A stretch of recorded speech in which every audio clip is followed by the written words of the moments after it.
we begin with the big story on the continent. Despite appeals from the Security Council, the M23, allegedly backed by Rwanda's defense force, has launched ongoing attacks on the city of Goma using heavy fire, threatening to escalate into what's being described as a Third Congo War.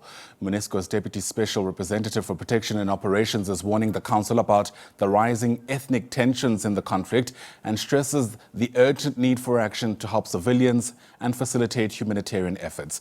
Let's continue understanding the dynamics with a special focus on the M23, bringing our guest, retired Lieutenant General Mduduzi Nyembe, who's also the former Chief of Defense Intelligence at the SANDF and joins us now via our video link. Major General, thank you very much indeed for making time to speak to us, especially when we consider just how important the story is. We'll speak about the M23 in just a moment. I was hoping to just start by getting your sense of how well the South African government is doing in communicating what's taking place in Goma. Thank you very much, Ayanda, and thank you for inviting me over to this side. And I think what you are saying is exactly what I was thinking about in the morning, as to where is the weakest link. Is it because we don't understand what is happening there, or we are shy to give the detail about what is happening? Or on our side, we are not communicating enough, not only the government, but the specialists who are dealing with these areas, so that what people have can therefore conceptualize and understand exactly what is it that needs to be done and the challenges that we have as South Africa, as the SADC and the continent. Yeah, so, I mean, are you suggesting that we could be doing better, frankly, in communicating what's happening, especially when you consider just how many lives have been lost? Obviously. But you'll understand sometimes there are certain details that we cannot put out there, because some of them needs to be collaborated with our counterparts, and some of them are issues that they may be used by the belligerents on the ground, the rebels, against our own forces. But yes, I want to agree with you that I think we need to up our game and have much more communication with the South Africans so that they understand what are the critical issues on the ground. Absolutely. Speaking about those critical issues, I would say that some people are hearing of the M23 Rebels for the first time. It's a great opportunity to continue laying the context, as it were. Who are the M23 Rebels and how are they being connected to Rwanda? You know, I thought that I should just take a step backward. Because if you talk about M23, obviously there are certain activities that happened before that. I'll be brief on that one. You'll recall that there was a certain individual called General Mduduzi Nyembe, who was operating on the east. Now, after the inter-Congolese dialogue in the Sun City around 2005-06, one of the key issues that was discussed was the integration of the armed wings of the belligerents. We talk about RCD, MLC, the government forces, the Mai, and we were responsible with other counterparts in the region to sit them around the table and agree in terms of what type of structure, what type of policies and all of these things that needs to prevail in the DRC. And it was agreed after the signing of the peace process that all the groupings, as it was the case in South Africa, then integrate and certain structures were erected where they are going to assemble. This particular individual, Laurent Gunda, refused, citing some fears from his community, so he said, and also that the DRC army was biased towards the Manyamurenge, which I'll talk about later on, which was situated in the north of Kivu, and that they are biased towards them in terms of how they treat them. So he felt that is not going to be party to that. And then he moved away and went to Bukavu and was joined by quite a number of other rebels. And they seized Bukavu for some few days, and later on, they moved towards the north, in the North Kivu, where they erected roadblocks, extorting monies from individuals, and stories are being told. Reports from the UN about that there were rapes and also torching of the villages and so forth.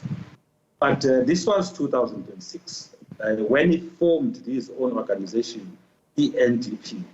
Fast forward to this thing, because of the pressure, international pressure, he became a liability. He therefore ended up in Rwanda, where it was said he was detained. However, the groupings of the CNDP of Laurent Nkunda sat with the government, and there was a peace agreement. Yeah. And there were certain things that was agreed upon, that they are going to integrate the people, they are going to allow political activities, they are going to protect the minority Tutsis and so forth. And then all that process went about. But because there were some elements also within the government, wrongly so or correctly so, and other members of the Defense Force in the DRC, they don't think the way the whole process was done, the peace process, and felt that there was a discrimination with the people who were there at the expense of these people that came in, who have this history. And there was also allegation that they've gone back, some of them, using proxies to control the routes where the minerals are being extracted, and also extracting monies from the civilians in the area. And the decision was taken that after what I would call integration, some of them, it was said that they have to move to other provinces, so that to move them away from the area of influence, where they have all these proxy and individuals in the areas of mines. They refused, and that triggered them staging a mutiny. And the people that were involved at that particular time was who was called Bosco Tangata and Sultan Makenga. And they led what then was to become M23. Right. And now, I know there's... peace accord. Yeah, apologies for interrupting you there. I know there's a significance behind the date of that taking place and the name itself, M23. Yes. That organization was called, after the mutiny and they went out again to the bushes, M23. Now recall that the peace accord was signed on the 23 March 2009. Now, because all of those things that were signed, were agreed upon, that they alleged and claimed that they were not met, therefore they named their organization as M23, as led at that particular time by Bosco Tangata and Sultan Makenga. Sure. Are you able to explain for our viewer just how this particular grouping managed to amass the support that they have now to a point where they face such a threat to not only the, troops from the SANDF, but also those from the United Nations and the SADC region? Presently, as you know, there's issues of that they've seized Goma, partially or fully. But you'll also recall that the same thing happened in 2012. They seized Goma for 10 days. And the ICGLR, which is International Conference of the Great Lakes region, composed of the countries that borders with the DRC, sat with the government, and the government agreed to discuss with them, which was one of their conditions. And then they agreed to withdraw. And then after that, then they dispersed. Some of them went to Uganda, some of them went to Rwanda. It was a spell of about 5 years or so. 2017, they showed their head, but the impact was not that. But they went to the villages and again the rapes and everything. It was not until 2022. Now, the issue that we're asking is very interesting. Knowing and understanding how the grouping of that nature operates, and as a guerrilla formation, you cannot survive without putting fear to people. That's one thing that they use. And secondly, you must have a very good logistical support that keeps you going all the time. Yes, when you ask them, and at that particular time when we're working with them, they'll always say that they get this thing from the Defense Force of the Congo. To some extent, yes, but if I argue, I'll say probably 10 to 20% yes. Because what happens, like in Goma in 2012, the Defense Force left everything, even the armor depots and some other containers. A lot of things, ammunition, arms were found. Yes, to some extent, it is true. But having some kind of a support that come and put them where they are. Because even presently, when you look at them, the type of uniforms, the type of weapons that they have, one can tell that these are the people, therefore, who have a certain logistical support that they have. Yeah, and that's Remember that thing is... That's where Rwanda comes in, right? There's been all manner of allegations, which Kigali has always denied, about how they're backing the M23. Correctly so, in terms of what you are saying, the allegations. There were reports that were written by the UN experts, the US, the French, the same, the DRC itself, and also SADC. It had its own investigation to check on this. There is a hand of Rwanda that comes into the fore in terms of how these people operate, and also what they say usually, because if you ask what is the main aim, what is their objective, they'll always talk about protecting the minority Tutsis. Now you'll recall that mostly the Tutsis are from Burundi and Rwanda.